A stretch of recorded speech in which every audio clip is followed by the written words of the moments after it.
विश्वानि देव सवितर दुरितानि परासु यद्भद्रं तन्नयासु। सुधी श्रोता बंधुओं, आज आपके समक्ष हम देव और देवेंद्र की परिकल्पना, उनका विकास और उनकी महत्ता में उत्कर्ष और अपकर्ष के कारणों पर संक्षिप्त प्रकाश डालेंगे। संसार में सबसे अधिक प्राचीनतम चिंतन विश्व और विश्व की प्रक्रिया कैसे चलती है, इस पर भारत में हुआ। ऋषियों ने देखा कि संसार कुछ सिद्धांतों पर चल रहा है। वायु बह रही है, सूर्य चमक रहा है, चंद्र तारे प्रकाशित हैं, अग्नि जल रही है, शरीर में भी अग्नि टेम्परेचर है, वो जब शांत हो जाती है तो शरीर शांत हो जाता है। वायु ना मिले तो 2 मिनट रह सकना भी असंभव है। इस आधार पर प्रथम उन्होंने दिव्य शक्तियों की कल्पना की और इन दिव्य शक्तियों के पीछे एक दिव्य शक्ति की कल्पना की।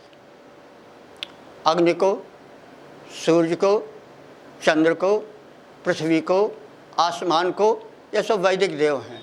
इनको तो तभी लोगों ने प्रत्यक्ष देखा, आज भी देख रहे हैं। लेकिन इनके पीछे कोई एक और दिव्य शक्ति है। प्रायः प्रत्येक स्थूल की उत्पत्ति सूक्ष्म से होती है। जैसे वटवृक्ष है, बड़ा विशाल है, लेकिन वटवृक्ष पहले सूक्ष्म में था। वटवृक्ष का एक बीज लीजिए, जिस बीज से वटवृक्ष का विकास हुआ तो बीज में कुछ नहीं मिलेगा, शून्य मिलेगा, बिल्कुल सूक्ष्म, कुछ नहीं दिखाई पड़ रहा है। लेकिन उसी सूक्ष्म से स्थूल का विकास हुआ, विशाल वटवृक्ष बना।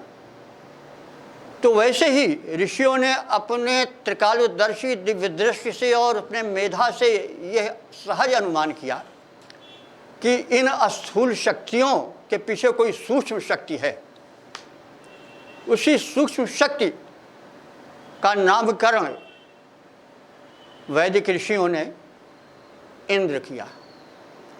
इंद्र का अर्थ होता है ऐश्वर्यवान, विभूतिवान, और वह देवेंद्र कहा गया। देव कौन है? ये जो अभी बताई गई हैं, पृथ्वी, अग्नि, वायु, सूर्य, चंद्र आदि, इन्हीं से जीवन मिलता है। धरती को जीवन है, इन्हीं के संश्लेषण से जीवन बनता है, और विश्लेषण माने विलग हो जाने से, अलग हो जाने से जीवन चला जाता है। सब इन्हीं की खेल है।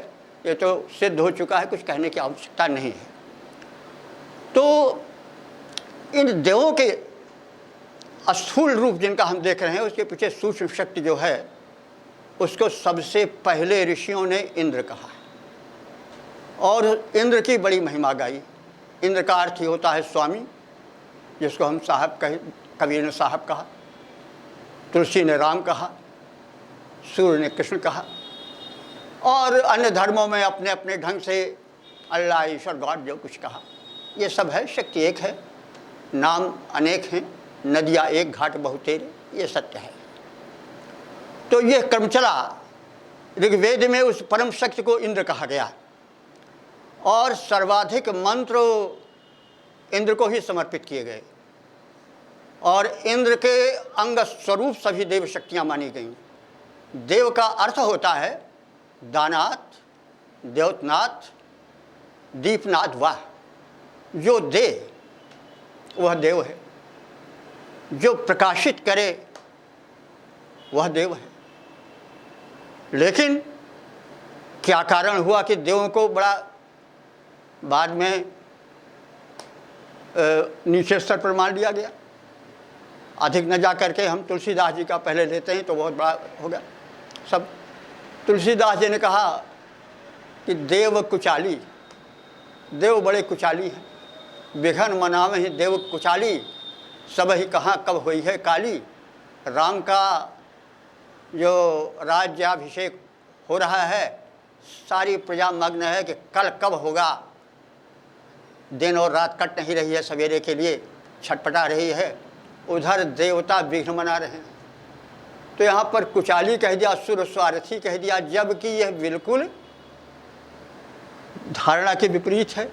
हालांकि तुलसीदास जी वेद के परम समर्थक है। उन्होंने कहा बंदो में चारि हो वेद, भव सागर बोहित सरिस, जिन्हें न सपने हो खेद, वर्णत रघुबर विशद जस, और सोचिए विप्र जो वेद विहीना, तजन धर्म विषय ललीना।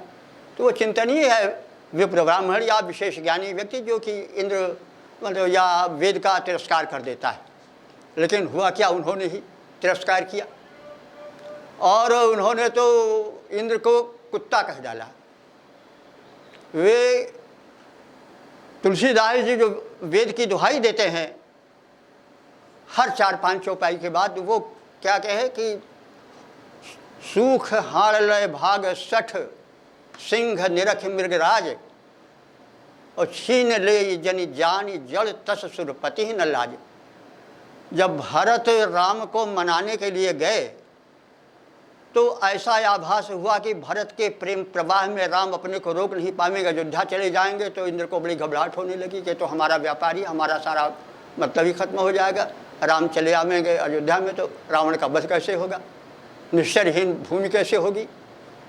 तो कहने का मतलब जैसे, इसका अर्थ तो स्पष्ट है, जैसे एक कुत्ता किसी पशु के हाड़ की हड्डी में कुछ चाट रहा हो, लेकिन शेर को देख ले तो उस हड्डी को लेकर भागे कि ऐसा न हो शेर हमारी हड्डी को छीन ले। तो ऐसे भरत इतने निष्प्रिय हैं कि उन्हें राज कुछ, न राम को न भरत को राज इच्छा नहीं है, लेकिन इंद्र स्वार्थी इतना है कि वो कुत्ते की तरह सुख हाड़ को लेकर के भगा कि ऐसा न हो कहीं सिंह हमारा आहार छीन ले। तो कहने का मतलब बड़ी नीचे धरातल पर चिंतन हुआ। ऐसा क्यों भैया? क्या तुलसीदास जी वेद के विरोधी? तो उन्होंने पहले कहा तुलसी महिमा वेद की विदित सकल संसार, यह निंदित निंदित हुए विदित बुद्ध अवतार। बौद्धों का सफाया हो गया देश से, क्योंकि उन्होंने वेद की निंदा की। तो वेद के बड़े समर्थक थे। इसके पीछे कारण है, हर कार्य के पीछे कारण होता है। तो देवताओं के तो छोटे होने का कारण यह हुआ कि अति परिचयाद अवज्ञा। हम उसको एक चिंतन के धरातल भूमि पर देखकर कह रहे हैं। जब परिचय बहुत हो जाता है, आप हमारे हम किसी के बहुत निकट हो जाते हैं तो बड़ा हल्का सा हो जाता है। अति परिचयाद अवज्ञा, बहुत परिचय हो जाने पर फिर अपमान शुरू हो जाता है। तो अग्नि को देखते हैं तो हम इसे पैर भी कर देते हैं। वायु को हम कुछ गंदा करने में कुछ नहीं रखते, तरह तरह की गंदगी फैलाते रहते हैं। जबकि वायु इतनी महत्वपूर्ण है कि अगर 2 मिनट न मिले तो प्राण नहीं रहेगा। तो वो क्या है, अति परिचयाद अवज्ञा। अब उन के नाम पर हम कोई अलग देवता बना दें कि कोई नाम लेकर के तो उसके लिए नमन करेंगे। तो यह तो अति परिचयाद अवज्ञा हुआ। अब इंद्र जो देवेंद्र है उसको इतना छोटा करके क्यों देखा गया? इसके कारण, क्योंकि बिना कारण के कोई कार्य होता नहीं है। तो कारण यह है कि जब वेद में यज्ञों का, कर्मकांड का आधिक्य हो गया और जो बलि दी जाती थी, बलि का अर्थ लोग गलत समझने लगे। इस समय मलमास चल रहा है, अधिक मास चल रहा है। इसमें विधान क्या है कि गौ की बलि दी जाए, कुत्ते को बलि दी जाए, काग को कौवे को बलि दी जाए, चींटी पिपीलिका चींटी को बलि दी जाए। तो क्या बलि का मतलब हुआ कि उसको काट के चढ़ा दिया जाए? नहीं, उसको आहार देना, उसको पोषित किया जाए। कुत्ते को निकाल दिया जाता है उसका हक गाय को निकाल दिया जाता है। पिपीलिका ने चींटी तक को बलि दी जाती है। तो बलि का मतलब हत्या, लेकिन अर्थ समझने वालों ने उसको बलि का मतलब क्या कर दिया कि काटना। अब कुछ आदमी में कमजोरी होती है, लोभ वाली। लोभ ग्राह धनुजय शुक्र, लोभ घड़ियाल होता है, सीधे निगल जाता है आदमी के व्यक्तित्व को, वो इधर उधर नहीं करता है, नट्टे नहीं होती उसके। तो लोभ व्यक्ति की बहुत बड़ी कमजोरी है। तो जो पुरोहित लोग थे वो लोभवश यज्ञ को बड़ा पेचीदा बना दिए। उस पेचीदगी में जो यज्ञ है वो सर्वसाधारण के पहुँच के बाहर हो गई। और राजा महाराजा लोग प्राय क्षत्रिय जातीय होते थे, उन्हें मांस खाने की छूट भी थी, शिकार करने की, मृगया करने की छूट थी। तो ऐसी दशा में मांसभक्षी राजाओं को संतुष्ट करने के लिए, भाई राजा को अच्छा लग रहा है तो पुरोहित जी कह दिया हाँ हाँ हाँ महाराज ऐसा ही सही, खूब मांस। तो होते हैं तब मामला यहाँ तक बढ़ गया कि यूप में खंभे में यज्ञ के पशु ही नहीं आदमी भी बांधे जाने लगे और नरबल भी होने लगे। और यह कह दिया गया कि वैदिकी हिंसा न हिंसा भवति, वेद की हिंसा होती ही नहीं। मान लो एक हिरण की बलि चढ़ाई गई तो हिरण तमाम योनियों को पार करता हुआ जब मनुष्य योनि में पहुंचता तो सीधे मनुष्य योनि में पहुंच जाएगा। तो इस बात को, इस पोप लीला को या पुरोहितवाद को देख करके प्रतिक्रिया भी हुई। लोगों ने कहा भैया ऐसी बात है तो पुरोहित से कह दो कि अपने बूढ़े बाप को क्यों नहीं चढ़ाई देता काट के, सीधे स्वर्ग चला जाए। अब मतलब विरोध शुरू हुआ और वो विरोध होते होते बहुत दूर तक गया और बौद्धों ने वेद को नकार दिया। तो महात्मा बुद्ध सिद्धार्थ जो थे वो वेद पढ़े हो, कोई ज़रूरत नहीं, शायद वेद उन्होंने नहीं पढ़ा, लेकिन कार्य को देखकर कारण का अनुमान कर लेते हैं। उन्होंने देखा कि इसमें इंद्र को सर्वोपम महत्ता दी गई है, देवों को बलि दी जाती है। तो क्या हुआ कि वो उस इंद्र को ही नीचे गिराने लगे और इंद्र को अत्यंत छोटी भूमिका पर वहीं से लाना शुरू हो गया। और बौद्धों ने तो बिल्कुल वेद को ही नकार दिया। उनकी अज्ञानता ही कही जाएगी। और उसमें कारण यह भी था कि जो प्रजा थी वो वेद की पेचीदगी से और खर्चीले यज्ञ से ऊब चुकी थी, वो किसी सरल धर्म की खोज में थी, इसलिए जैन और बौद्ध धर्म चले। फिर वेदों के रूपक का कोई स्पष्ट करने वाला न हुआ। रूपक में कहा जाता नहीं, जैसे कहा गया शेर आ गया, ये प्रतीक है, और वो तो गीदड़ है। तो अब उसके अर्थ को एक वीर और एक डरपोक से करना चाहिए, लेकिन कोई कह दे कि भाई यार ये तो शेर है, भागो इकट्ठा, ये करो वो करो, तो गीदड़ है, इसको भगाओ भगाओ, मामला ख़राब हो जाएगा। ऐसे ही कुछ हुआ। जो पुरोहित थे वे कुछ वैसे ही लेकर के चले, अर्थ करे वो सदयुग था, ऐसे होता था, कैसे होता था, उल्टा सीधा पब्लिक को समझाने लगे। परिणाम ये हुआ कि पब्लिक भी उससे अरुचि दिखाने लगी और जो वेद का प्रमुख देवता इंद्र था, जो कि ऋग्वेद का परब्रह्म था, उसको धीरे धीरे नीचे उतारा जाने लगा। और रूपक की सही व्याख्या न करके पुरोहित लोग गलत व्याख्या करें। जैसे कि अहल्या का प्रसंग है और इंद्र का प्रसंग है, तो अहल्या और इंद्र में जार संबंध, जार का मतलब हुआ कि वो व्यभिचार वाला संबंध दिखाया और कहा इंद्र तो बड़ा विचारी है। अब बात क्या है रूपक वेद का कि अहल्या कहते हैं हल, कहते हैं हल से हल बना, कहते हैं कि जोत के हल कर दिया, तो हल से जोती हुई ज़मीन को हल कहते हैं। और अहल्या माने जो ज़मीन न जोती गई हो, वह अहल्या है। उसका संबंध किससे है? गौतम से है। गौतम की पत्नी मानी जाती है, क्योंकि गौ माने होता है बैल या गाय, दोनों होता है, बैल भी होता है। तो तम माने श्रेष्ठ, श्रेष्ठ बैल जो है उसको जोतता है, उस पर अधिकार जताता है, उसको पत्नीवत उसको मान लिया गया। उधर इंद्र वृष्टि करता है, और वृष्टि करता है तो भूमि को तर करता है, वो भूमि उपजाऊ बनती है और उस पर हल चल सकता है। अब भूमि के स्त्री है, दो प्रेमी हो गए, दो व्यक्ति संबंध रखने लगे और उसी से अंकुरण हुआ। अब क्या हुआ कि उस रूपक को रूपक न कह करके उसको सही कह दिया कि इंद्र वो व्यक्ति है जो कि जार है, ऐसा है वैसा है करता।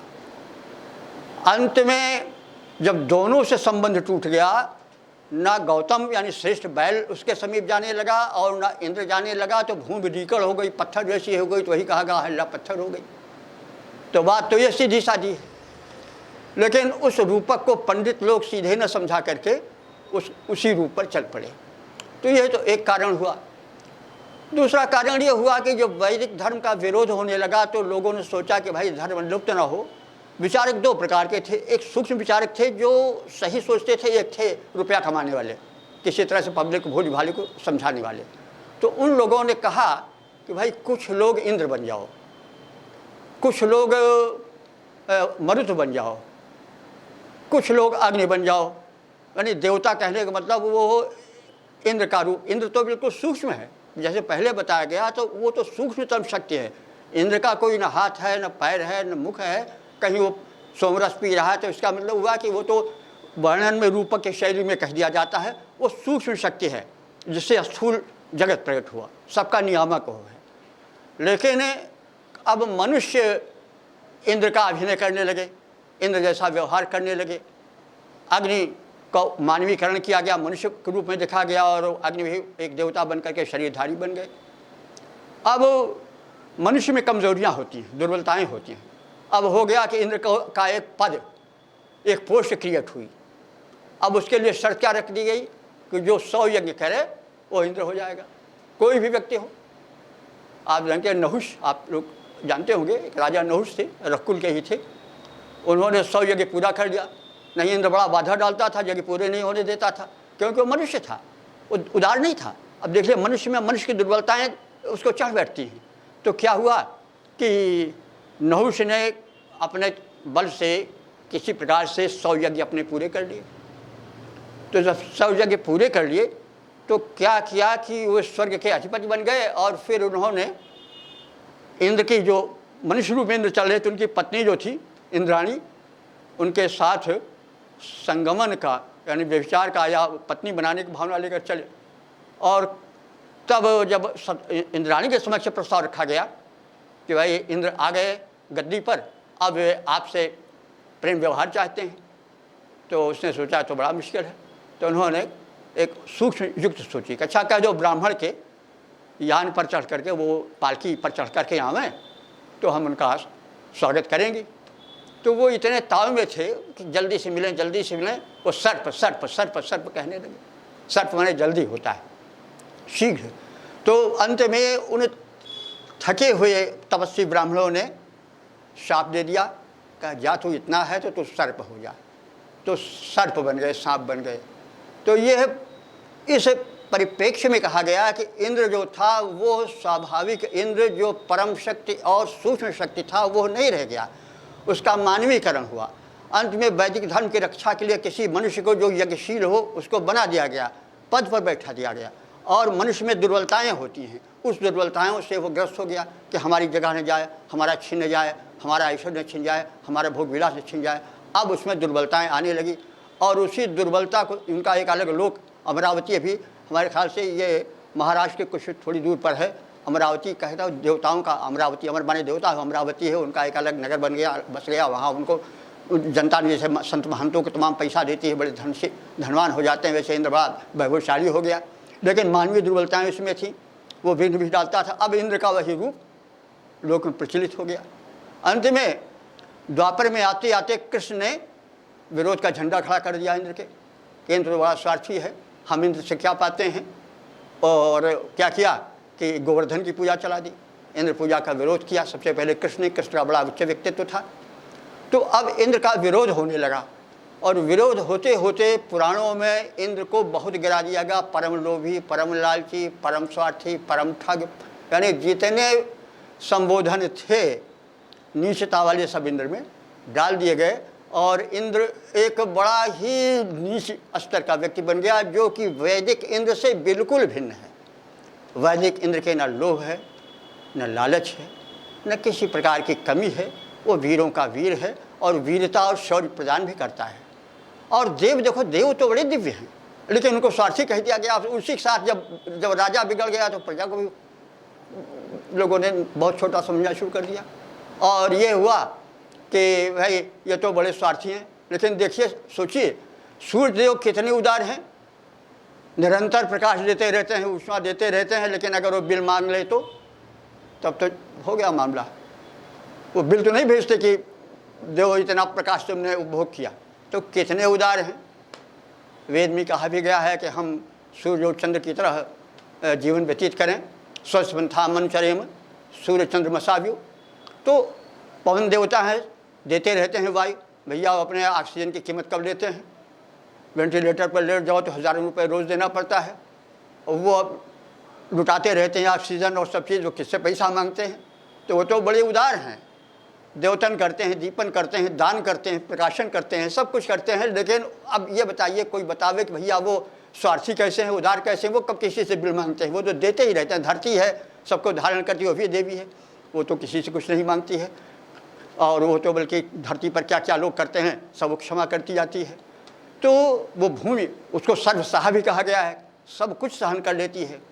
ऊंचे पर्वत, गहरे सागर, सबका भार उठाती है। इसीलिए तो यह धरती माता कहलाती है। माता कहने की वही अधिकारी है जो केवल देना जानती है, लेना नहीं जाती, जो पुत्रों के मलमूत्र को साफ करती है लेकिन उसमें घृणा नहीं करती है। तो पृथ्वी पर जो है वो सब क्या क्या लोग गंदगी नहीं करते, लेकिन धरती कभी अपना ऐसा नहीं हिलाती है कि फिर ख़त्म हो जाए। तो वो कितनी सहनशील है, कितनी क्षमाशील है, कितनी उदार है कि उसको गोड़िए, काटिए, पीटिए, खोदिए तो भी वह अन्न देती है। तो कह रहे हैं मतलब दिव्य शक्तियाँ जो वेद की हैं, पवन है, पृथ्वी है, आकाश हैं, और ये मरुत हैं, ये इंद्र, ये सब बड़े उदार हैं। ये केवल देते हैं, लेना नहीं जानते, ये सिर्फ देते रहते हैं। लेकिन ये प्रक्रिया ऐसी हुई कि बिल्कुल विपरीत भावना आ गई। और अंत में जैसे हमने अभी कहा कि तुलसीदास जो कि वेदों के परम भक्त थे, दुहाई देते हैं, उन्होंने उनको स्वार्थी कहा, कुचाली कहा और इंद्र को कुत्ते तक कह डाला। और बाद में आजकल दिखाया जा रहा है, सीरियल वगैरह हम सब देखते होंगे, इंद्र को बहुत गिरा दिया, इतना गिरा दिया कि मतलब एक जो वेद को पढ़े हैं या जानते हैं उनको बड़ी मतलब एक वितृष्णा सी होती है। तो कहने के मतलब हमारे विचार से संक्षिप्त में हम एक समीक्षण प्रस्तुत कर दिए। अब यदि अधिक जानने की इच्छा होगी तो कभी फिर यह कहा जाएगा। जैसा मैंने अभी कहा कि पुरोहितवाद जब चला तो भारत में ही विपरीतता या अनर्थ का वपन नहीं हुआ, बल्कि विदेशों में भी हुआ। आप सब जानते हैं कि क्रिश्चियनिटी तो पहले सब कैथोलिक थे, और जो चर्च चलते थे उसका जो पुरोहित होता था, पादरी कहा जाता था, वो एक चर्च से अधिपति के रूप में कार्य करता था। और जो पोप था वो उसे स्वर्ग के टिकट बेचने के लिए कहता था कि स्वर्ग का टिकट दिया जाता था कि इतनी रुपए दो तो इस क्लास का टिकट मिलेगा, बालकनी का मिलेगा, थर्ड का मिलेगा, सेकंड मिलेगा। तो एक जर्मन में मार्टिन लूथर था। मार्टिन लूथर को पोप के आदमी ने इतनी बड़ी रसीद बुक पकड़ा दी और कहा कि भाई इतना लाख रुपए तुम टिकट बेच करके लाओ स्वर्ग का। तो वो ज़रा कुछ विद्रोही टाइप का था। उसने कहा भाई देखो ये बात तुम्हारी समझ में नहीं आती है, ये टिकट से कहीं किसी को मिलेगा, ये टिकट कहीं खरीदा जाता है, ये तो गलत है, कर्मों से अपने स्वर्ग मिलता है। तो उसे कारिंदे ने कहा कि समझ नहीं रहे हो, क्या कह रहे हो, जीभ तुम्हारी काट ली जाएगी। कहें ये तो गलत है, ये तो धमकी है। तो जा करके पोप ने कहा कह दो जीभ काट लेंगे, अपने जवान सुधारे और पोप का कहने का इनकार न करे। तो आकर के कारिंदे ने कहा कि तुम्हारी जीभ काट ली जाएगी। कहें हम नहीं मानेंगे। तब तो धमकी दे रहा है, ईश्वर तो धमकी नहीं देता है। फिर पोप ने कहा तुम्हारी खाल खिंचवा ली जाएगी। कही तो ये तो धमकी है, तो शैतान का स्वर है, खुदा का स्वर, ईश्वर का स्वर नहीं है। धमकियाँ तो शैतान देता है, भगवान नहीं देता है, हम नहीं मानेंगे। फिर कहा कि जिंदे जला दिए जाओगे। पोप ने संदेश भेजा टिकट बेचो इतने का, नहीं जिंदे जला दिए जाओगे आग में। तब उसने कहा बिल्कुल ये गलत है, सोलहवाना गलत है। ईश्वर या गॉड कभी धमकी नहीं देता है, वो सहायता करता है अपने बंदों की, हम इसको कदापि नहीं मानेंगे। और उसने झंडा गाड़ दिया विरोध का, प्रोटेस्टेंट धर्म बना। प्रोटेस्टेंट का अर्थ होता है विरोधी। और आज यूरोप में ईसाइयों में जो प्रचलित धर्म है क्रिश्चियनिटी का, वो प्रोटेस्टेंटों का ही है। तो कहने का मतलब ये पुरोहितवाद हर धर्म में चला, और जब जब चला तब तब धर्म एक क्षरित रूप में प्रकट हुआ और फिर उसके विरुद्ध प्रतिक्रिया हुई। ऐसे भारत में ऐसा धर्म भी हुआ। फिर कभी और आगे की चर्चा हो।